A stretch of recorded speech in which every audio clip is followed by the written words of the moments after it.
നമസ്കാരം. News and വ്യൂസിന്റെ പുതിയൊരു ലക്കത്തിലേക്ക് സ്വാഗതം. ശ്രീനാരായണ ഗുരുവിനെയും ശ്രീകൃഷ്ണ ജയന്തിയെയും ചൊല്ലി രാഷ്ട്രീയ കേരളം വലിയ ചർച്ചകൾ നടത്തിക്കൊണ്ടിരിക്കുന്ന വേളയിൽ ന്യൂസ് ആൻഡ് വ്യൂസ് ഈ വിഷയം തന്നെ ഇന്ന് സംവാദത്തിനായി തെരഞ്ഞെടുത്തിരിക്കുന്നു. SNDP യോഗം ജനറൽ സെക്രട്ടറി വെള്ളാപ്പള്ളി നരേശന്റെ രാഷ്ട്രീയം തന്നെയാണ് ഏറ്റവും പ്രധാനമെന്ന് വിലയിരുത്തുമ്പോൾ തന്നെ ആത്മീയതയും വിപ്ലവാത്മകതയും ഒത്തുപോകില്ലെന്ന നവമാധ്യമവാദത്തെ ഇടതുപക്ഷ ബുദ്ധിജീവികൾ എങ്ങനെ പ്രതിരോധിക്കുന്നു എന്ന് കൂടി നോക്കിക്കാണാം. നരനും നാരായണനും യഥാക്രമം വിദ്യാർത്ഥിയും അധ്യാപകനുമാണെന്ന തത്വചിന്ത പലരും മറന്നുപോകുന്നു. ഒപ്പം ശ്രീനാരായണ ഗുരുവിൻ്റെ പ്രതിമ തകർത്തതാണോ അതോ കുരിശിൽ തറച്ചതാണോ വെള്ളാപ്പള്ളിയെ ചുടിപ്പിക്കേണ്ടത് എന്ന ന്യായമായ സംശയവും ഉയർന്നു വരുന്നു. ഇന്ന് ചർച്ചയിൽ പങ്കെടുക്കുന്ന വിശിഷ്ട വ്യക്തികൾ CPIM സംസ്ഥാന സെക്രട്ടേറിയറ്റ് അംഗം Shri MV Govindan master, advocate JR Padmakumar, BJP നേതാവ്, രാഷ്ട്രീയ നിരീക്ഷകൻ ഫക്രുദ്ദീൻ അലി, മുതിർന്ന മാധ്യമപ്രവർത്തകൻ A സജീവൻ എന്നിവരെ കൂടാതെ ആത്മീയവാദ രംഗത്തെ വ്യത്യസ്ത ശബ്ദമായ സ്വാമി വിശ്വഭദ്രാനന്ദ ശക്തിബോധി കൂടി ചേരുന്നു. ഇതിൽ വ്യക്തതയ്ക്ക് യാതൊരു കുഴപ്പമില്ല, ഒരു കുറവുമില്ല. ഞങ്ങൾ വൈരുദ്ധ്യാത്മക ഭൗതികവാദ ദർശനം അംഗീകരിച്ച് പ്രവർത്തിക്കുന്ന ഒരു പാർട്ടിയാണ് CPIM. കമ്മ്യൂണിസ്റ്റ് പാർട്ടികൾ പൊതുവേ അങ്ങനെ തന്നെയാണ്. എന്നാൽ യുക്തിവാദികൾ ചൂണ്ടിക്കാണിക്കുന്നത് പോലെ എല്ലാം ഭൗതികമാണ്, ഭൗതികമല്ലാത്ത ഒന്നും തന്നെ ഈ പ്രപഞ്ചത്തിലില്ല എന്ന യുക്തിവാദ നിലപാട് CPIM നിലപാടല്ല, വൈരുദ്ധ്യാത്മക ഭൗതികവാദ സമീപനവുമല്ല. ഇവിടെ ആശയമുണ്ട്, അതുപോലെ തന്നെ ഭൗതികവാദമുണ്ട്. പേര് പറഞ്ഞിട്ട് ഇവരുടെ ആശയങ്ങൾ ഉൾക്കൊള്ളാൻ നമ്മളെ പാർട്ടി വൈമനസ്യം കാണിച്ചിട്ടുണ്ട്. അതാണ് ഇതിന് ഈ കമ്മ്യൂണിസം ഇന്ത്യയിൽ വളരാത്തതിന് കാരണം. അത് EMS എഴുതിയ മറുപടി എന്താ?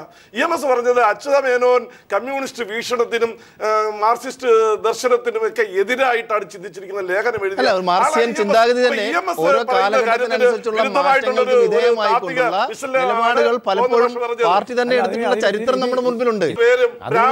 ബ്രാഹ്മണന്മാരും ക്ഷത്രിയന്മാരും രണ്ട് OBC ഉണ്ട്, രണ്ട് നായരുണ്ട്, രണ്ട് നമ്പൂതിരി ഉണ്ട്. വേറെ ആരെങ്കിലും ഉണ്ടാവും? നമുക്ക് ഈ ചർച്ചയിൽ വഴിവിട്ട് പോകണ്ടാണെന്ന് പറഞ്ഞ ശ്രീനാരായണ ഗുരുവിന്റെ തത്വം ഉൾക്കൊള്ളുന്ന കൊടിയുടെ താഴെ നിന്നുകൊണ്ടാണ് ഇവിടെ ഈഴവൻ ഈഴവൻ ഈഴവൻ എന്ന് പറയുന്നത്. അത് ശരിയാണോ? അതല്ല അതിൽ പറഞ്ഞു. ആ കാര്യം കൊണ്ട് തന്നെ അന്നേ ഞങ്ങളെ വേണ്ടാത്ത ഗുരുവിനെ ഞങ്ങൾക്കും വേണ്ട എന്ന് ഇവിടെ ഇപ്പോഴത്തെ ആളുകളൊന്നുമല്ല, ഗുരുവിൻ്റെ മുഖത്ത് നോക്കി പറഞ്ഞ ആളുകളുണ്ട്.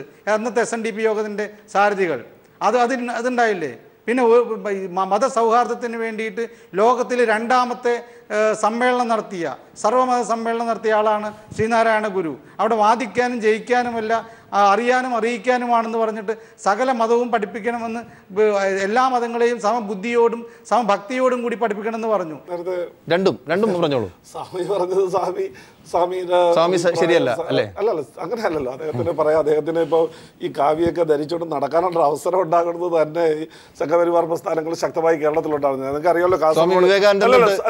അല്ല ഇപ്പൊ ഇവിടെ ഈ അവസ്ഥയിൽ കാസർഗോഡ് ഒരു സ്വാമി തിരിച്ചു വന്നപ്പോൾ അദ്ദേഹം മുടി വളർത്തിയെന്ന് പറഞ്ഞ DYFIയുടെ നേതൃത്വത്തിൽ അദ്ദേഹത്തിന് പിടിച്ചുകൊണ്ട് ആൾ ദൈവത്തിനെതിരെ സമരം എന്ന് പറഞ്ഞുകൊണ്ട് ആശ്രമത്തിൽ ചെന്ന് അന്ന് അദ്ദേഹം പറഞ്ഞത്, ഞാൻ കാശ്മീർ അവിടെ കൈലാസത്ത് പോയിട്ട് വരുമ്പോൾ അവിടെ വെച്ച് പ്രതിജ്ഞ എടുത്തിട്ടുണ്ട്, എന്റെ മുടി അല്പം പ്രകോപനപരമാണ്. ഞങ്ങൾക്ക് ഈ സംഘപരിവാറുമായിട്ടൊരു ബന്ധവുമില്ല, BJPയുടെ കൂടെ പോകുന്നില്ല എന്നൊക്കെയായിരുന്നു. പക്ഷെ ഇന്ന് അദ്ദേഹത്തിൻ്റെ പ്രസ്താവന ഞാൻ ഓൺലൈനിൽ വായിച്ചിട്ടുള്ളത്, സംഘപരിവാറുമായിട്ട് മാത്രമല്ല താലിബാനുമായിട്ട് വേണമെങ്കിൽ കൂട്ടുചേരുന്നുള്ളതാണ്. അപ്പോൾ അദ്ദേഹത്തിൻ്റെ ലക്ഷ്യം വളരെ വ്യക്തമാണല്ലോ.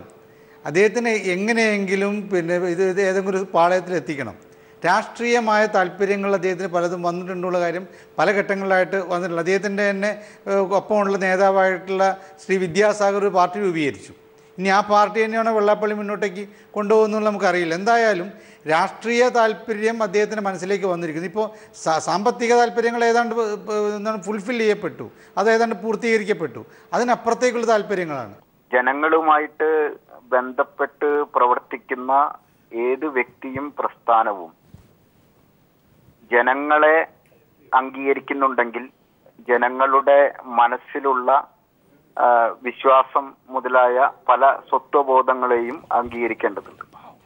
അങ്ങനെ അംഗീകരിക്കുകയും അതിനെ അഭിസംബോധന ചെയ്യുകയും അതിനെ മർദ്ദിതരുടെ മോചനത്തിനായുള്ള ശക്തി ത്വരകങ്ങളായി ഉപയോഗിക്കുകയും ചെയ്യേണ്ട ബാധ്യത പുരോഗമനപരമായി ചിന്തിക്കുന്ന വ്യക്തികൾക്കും പ്രസ്ഥാനങ്ങൾക്കും ഉണ്ട് എന്നാണ് എൻ്റെ അഭിപ്രായം. അദ്ദേഹം ഒന്ന് വിലയിരുത്തട്ടെ. കേരളത്തിൽ എല്ലാ കാര്യങ്ങളും ജാതിയുടെ പേരിൽ ജോലി, ജാതിയുടെ പേരിൽ ആനുകൂല്യം, ജാതിയുടെ പേരിൽ സ്ഥാനാർത്ഥിത്വം, ബാക്കി ജാതിയുടെ പേരിൽ പാർട്ടി പോസ്റ്റുകൾ, ഇതെല്ലാം പറഞ്ഞ് ചില ആളുകൾ ജാതിപരമായി എല്ലാ കാര്യങ്ങളും നേടിക്കൊണ്ടുപോകുമ്പോൾ വെള്ളാപ്പള്ളി നടേശൻ മാത്രം ജാതിക്കെതിരെ പ്രസംഗിക്കണമെന്ന് പറഞ്ഞാൽ ഈ രാജ്യത്ത് എന്താ?